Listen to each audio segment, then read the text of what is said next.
Going on, guys? Welcome back to your Lake Fork Guide. We're iced in, so we're going to take this opportunity to tell you about the one technique that has caught more giant double-digit bass out of Lake Fork than all the others, maybe than all the others combined. Today, we're going to give you the full breakdown, complete guide on jig fishing. Ooh, talk to me. Ooh, talk to me. Come here, you big girl. We just jig fishing, folks.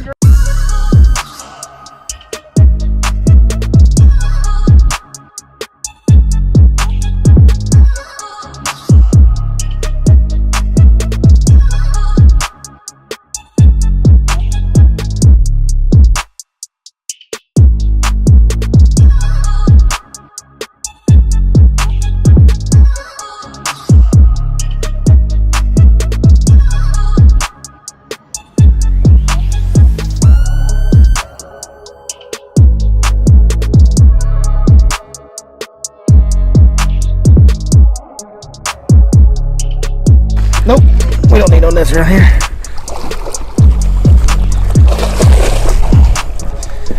Nice size fish here. Oh, You did not boat with that thing. let's go. You did not Let's go!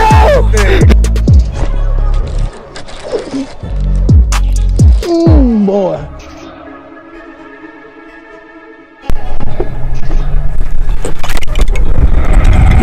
Oh, God. Hey guys, in the world of bass fishing, I've been in this business for like 10 years now. Sponsor deals come and go. Not many of them stay around long term. I've been with just a couple for the entire duration of my career, and one of them is Nautical Mile Marine. So if you need a boat serviced, if you need service done on your boat, hourly service, you got a breakdown, you got something wrong with your motor or whatever, or if you need to buy a new boat of any kind, Nautical Mile Marine in Tyler, Texas will take very, very good care of you. That service department, my career has literally been in their hands at times, and they have always come through for me. Mr. Joe does a fantastic job. By far the best service department I've ever dealt with, okay? They also own now the Boat Center down the road. Both of them are off 155, leaving Tyler, heading towards Lake Palestine. You got Nautical Mile Marine, you got the Boat Center. Any of your boating needs, aluminum, pontoon, whatever you need, bass boat, Phoenix and Skeeter, both available. Man, go check them out down there. Them folks will take real, real good care of you. Some may say this technique is getting outdated. I do not. In some of the videos we filmed over the recent last 5 years, in the wintertime specifically, confirms that it's not all that outdated. And we even see guys using jigs with live scope and modern techniques and all that. But there's one thing that happens at Lake Fork, especially with the weather we have right now. Fish are going to get in creek bends. And that's where we're going to start this instructional video. Fish are going to get in creek bends, and by creek bends, what do I mean? Well, before there was a lake, creek flows, has little curves in it. Where it bends, that outside bend is always the steepest because that's where the water pressure pushed up against, where the flow pushed up against that outside bank. It made a steep drop-off. Now, it may only be a 3, 2, or 6 or 8 foot drop-off. Sometimes that's about as much as you're going to see, about 8 foot on fork. I mean, that's about the biggest one you could possibly find out in some deep water. A lot of them are in that, 3 to 6 foot range are the drops that you're looking for there. But that outside bend is going to be deeper. It's going to have trees on it. Hopefully, you want it to have trees on it. And those root systems with those trees that grew right on the edge of that creek, they're going to be exposed like little miniature brush piles, and sometimes not so miniature. So you've got a straight ledge drop off. You've got little brush piles that hang over that ledge.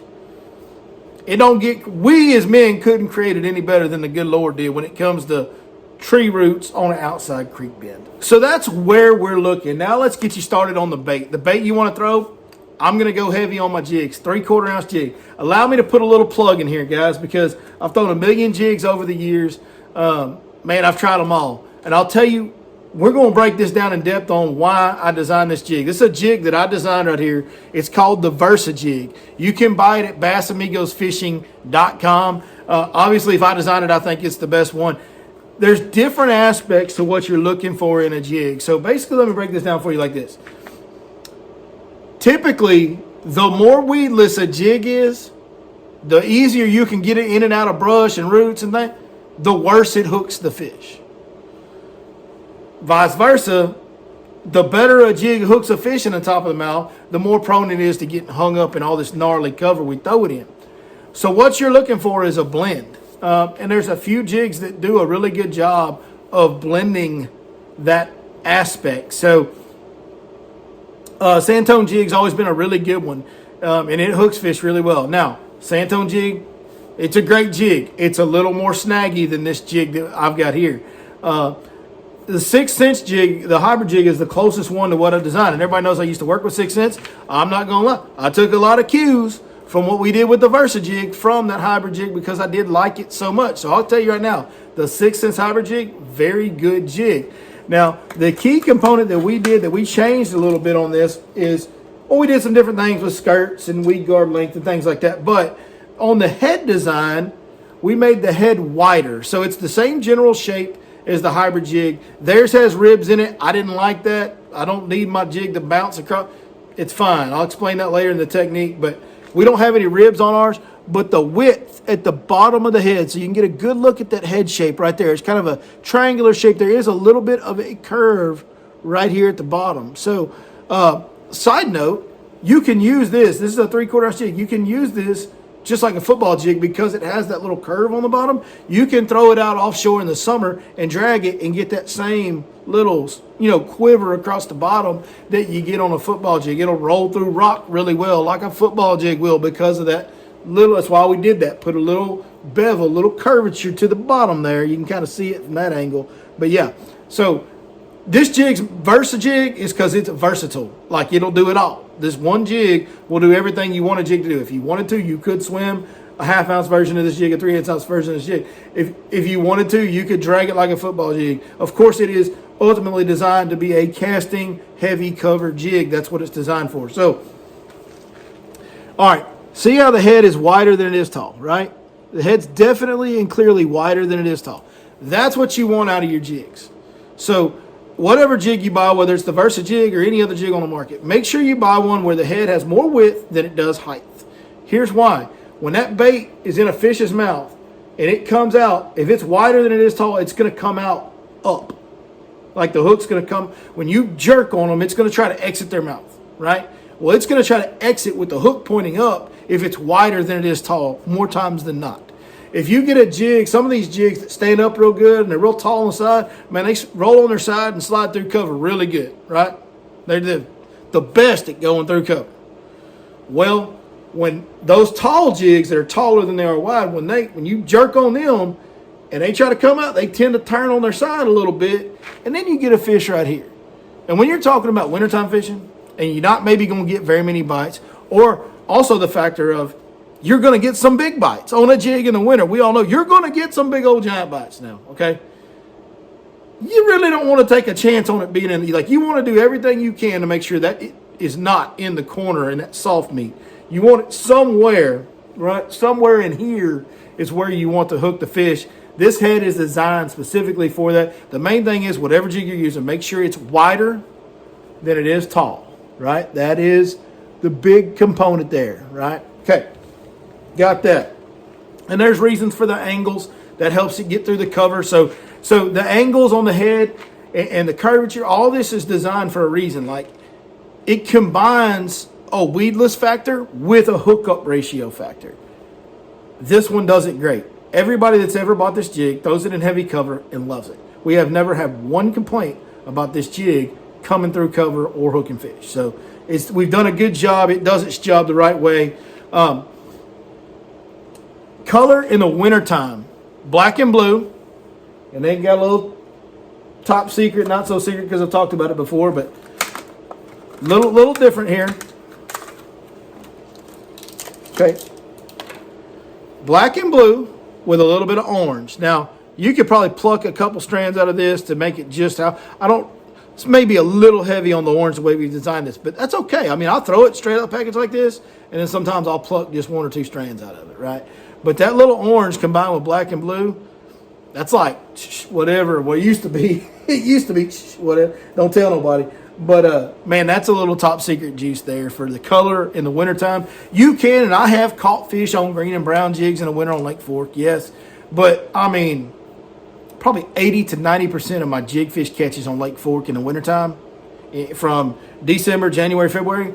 It's black and blue or black, blue, and orange. And I'll rotate back and forth on any given day. I'll usually will have both tied on any day that I'm going jig fishing and just kind of let them tell me which one they want to bite better. because sometimes they do bite one better than the other. Sometimes they bite both the same, but a lot of times there is one that they will bite better than the other between black and blue and black, blue, and orange.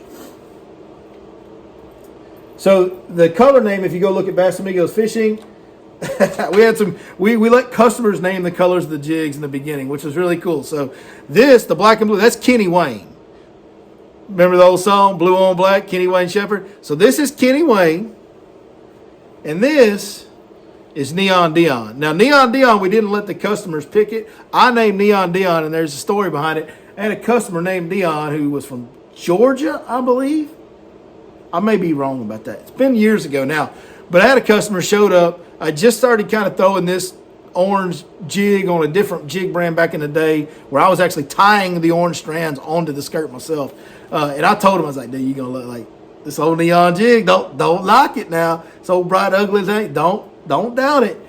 And the first tree he threw at that morning, right? The first tree, his first bite was his new personal best. So this is Neon Dion in honor of that customer. Back in the day when I started throwing this color, his first fish of the morning on Neon Dion, on the first tree he threw at, brand new PB. So that's Neon Dion, Kenny Wayne. Those are the names of the colors. Some other cool names on there that we had customers name when we started at Bass Amigos Fishing. So that's where you can buy that jig, BassAmigosFishing.com. What crawls am I throwing? So I like a twin tail, what I call a twin tail grub style trailer. So this is a 6 cents stroker crawl. It's really good. I mean, it's a fantastic jig trailer. Now, I do cut about that much of the head off to use it as a jig trailer, but stroker crawl is really good. Yamamoto twin tail grub's really good. You can use whatever kind of crawl you're confident in.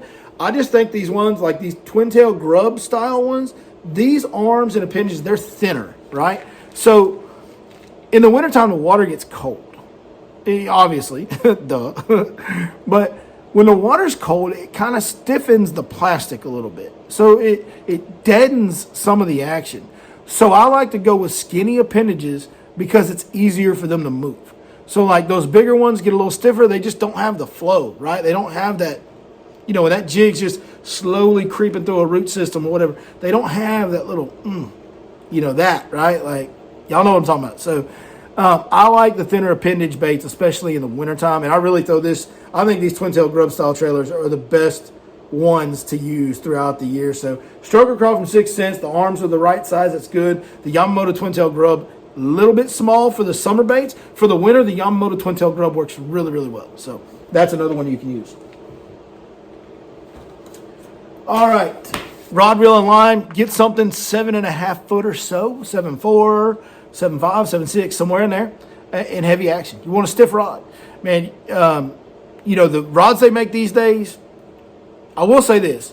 On a jig rod, spend some money on the blank. Like, buy a higher end, more expensive rod on something you're dragging that you need great sensitivity and feel with. Now, like a frog rod, you don't need any sensitivity on a frog rod. You can buy a cheaper rod. And as long as it's tough and durable and built good, like, it'll be a great frog rod for you, right? Crankbait rods, to some respect, I mean, you need to feel a little bit of crankbait, but not so much, right? Like, that's how come guys use a lot of glass rods and crankbaits, because the bend helps them keep I'm about to sneeze. Woo! The bend helps them keep them hooked up in the glass rod, but also, like, you don't really need the sensitivity on winding baits as much as you do on finesse baits and just dragging baits, and then any type of winter bait that you're dragging. Some of these bites are violent, but some of these bites are just pressure. So you need really good sensitivity. So spend a little money on your blank. I like a 7.4, 7.5, 7.6, somewhere in there. Heavy action rod that's stiff, but a good one, so it has good sensitivity. I throw 20-pound fluorocarbon. You can use Cigar Red Label if you fish a lot. Otherwise, the line will get real curly-Q on you. Like, the memory on Red Label is pretty bad. But Cigar and Vizex is great. It's expensive, but it's great. But 20-pound fluorocarbon. And then here's the big deal. You always want to use a high-speed gear ratio reel on a dragon bait of any kind, but with this jig especially, because you're not moving the bait with the reel handle at all. You're dragging the bait, feeling every little thing, and just picking up slack. So the only thing you're doing with that reel handle is either reeling the bait in to cast it again or winding a fish in. In both of those cases, you want to have the ability to catch up fast. You want to be able to get the bait in fast to get it back out there, and if a fish runs at you, you need the ability to catch up to them.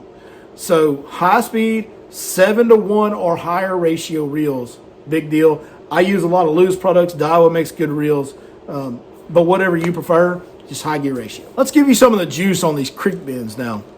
So we talked about outside bends going to be steeper, root systems, big trees, big roots, bigger the tree, bigger root system most of the time. Now with 360 and live sonar, well, you can really see them. And here's what I'll say: if you're using live sonar, don't ignore a tree because you don't see a fish in the roots. I cannot tell you how many times I've looked on live sonar and thrown a jig past the root system, drag it in there, and a fish goes, whoop, and then turns back down and looks at my jig.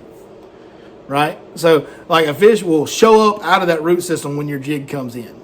So just because you don't see a fish in that root system on live doesn't mean they're not in there. Like, if it's a good-looking tree on an outside bend, fire that old jig and drag it through there. So that's kind of some of the juice. Now, here's the way to fish it. This is the juice.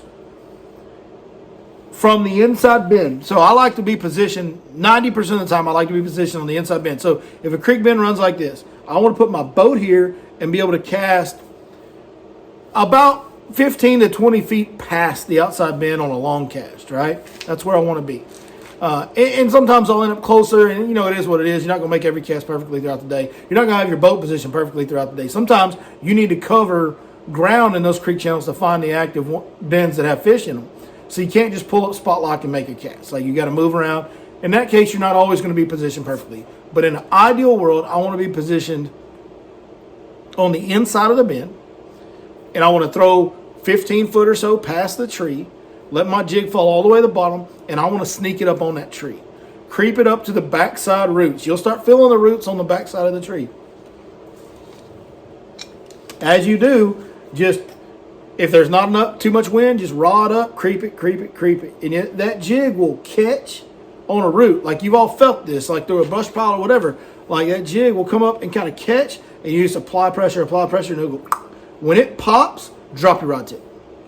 Now, that seems maybe a little counterintuitive, because how are you going to feel the bite if you drop your rod tip? But what you don't want to go and hold your rod up and the jig swim past the roots.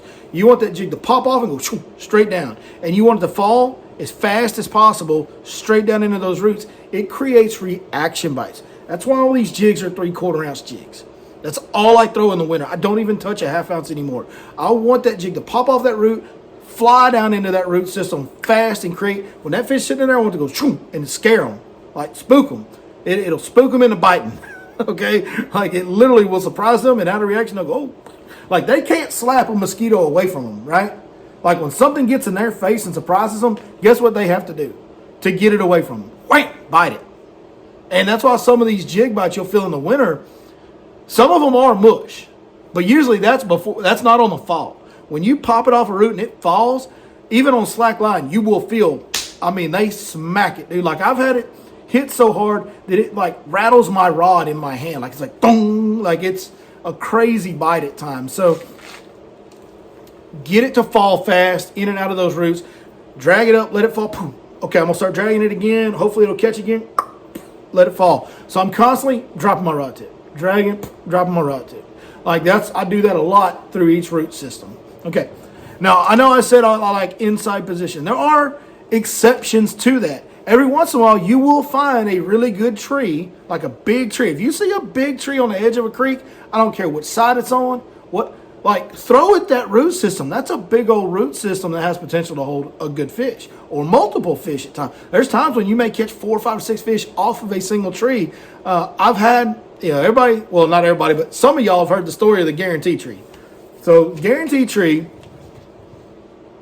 is a tree on Lake Fork at an undisclosed location. And it has been known to hold multiple fish and been known to hold big fish. And when it gets good, you can go there every day and guarantee you're going to catch a fish. Like, you're going to get bit off that tree every day when it's good for years now. I've had mornings start, like, I go straight to the guarantee tree one morning and it's nasty cold, the wind's blowing, and I'm telling the customer beforehand, I'm like, dude, with this wind blowing like this, cold as it is, they're going to be stunned. Like, this may be a grindy day. I don't know how we're going to catch them. We go to the guarantee tree. He goes 4 for 4. First 4 casts, 4 for 4. So some of these trees are just special. Now that one is on an outside bend, but I've got 8 or 10 trees on Fork that are really special to me, right? Like that I've caught so many fish off of over the years, and big fish. There are a few of those that are on inside bends, and there's one or two that are just like on a straight part of a creek without a bend. So while I'm saying the creek outside bend, that's where you focus on, like that's not the end all to be all, right? Like some of this is, yeah, make sure you spend plenty of time on those outside bends. Most of my special trees are on the outside bends, and probably half of the fish or more that I catch come on outside bend. But we catch other fish too. So it's not, like everything in fishing, there's no absolutes, right? So what I like to do, get inside position on the outside bend. I always like to start on one of my favorite bends. Start there, pick a couple special trees apart, whatever that are on that bend, and then I'll start moving. I'll get, if one side of the creek has better trees than the other, I'll stay on the opposite side and throw to those trees. If both sides have equal trees, I will put my boat in the middle and just 45-degree to trees on both sides, making sure that I'm dragging through the roots. But the main thing is I'm always pitching or casting past the tree, letting it fall to the bottom and sneaking it up and creeping it through the roots and letting it fall down. That is the big key takeaway on how to fish these jigs in the winter to get these big bites. It's painstakingly slow. It's a slow way to fish, but man, once you've got some confidence on being in the right creek channels, it is so good, because if you just keep that jig in those roots, the majority, and I mean the majority of days when you have this kind of weather that we're having now, you're going to get 5 or 6 up to 10 or 12 bites. Every one of them is most likely going to be over 4 or 5 pounds. You have a realistic chance to catch one over 10 doing this. Hundreds of fish, if not thousands, of 10-pound fish have been caught doing this exact thing on Lake Fork over the years. Like hundreds, if not thousands, of 10-pound fish have been caught doing this exact pattern that we're giving you the details on right now. All right, there it is, man. That's I can't think of anything that we missed. If we missed something, let me know in the comments. But I'm pretty sure we covered the details of it there. We've done videos on this in the past. It's just one of my favorite ways to fish a jig, or to fish for like big bass. Like, I don't know what I'm saying. It's too cold. I'm getting brain frozen in here. It's so cold in this garage right now. Oh my gosh, dude. So, love this pattern. Caught many big fish on it. You guys have seen a few of those in the video today. I've shown some clips of those. Man, it's just one of my very favorites all time. It's been not great so far this year. We had a very mild December, which kept a lot of fish up shallow around some shallow grass and things like that. But I'm so excited because this weather should make this pattern go down. We've caught a few on a jig so far this winter in the creek bends, but this weather should make it go down. So you should have a good 2 to 4 weeks, maybe the whole month of February, where this is going to be like the deal. Now, if this will stay good, the water temps are going to be down in the lower 40s after all this cold, maybe even lower. This will stay good until that water gets up in the upper 50s. Now, when that water gets to like 55, 56, that's when you're going to need to get on the bank somewhere or get further back in creeks, and then we're going to be throwing shallow diving crankbaits and chatterbaits and traps and all that stuff. But this jig deal will be a deal for this early part of February for sure. So good luck to all you guys. I sincerely do hope it helps you catch more and bigger fish. Appreciate you guys watching as always. Yeah. Can't think of anything else. So we'll just see you next time right here on your Lake Fork Guide.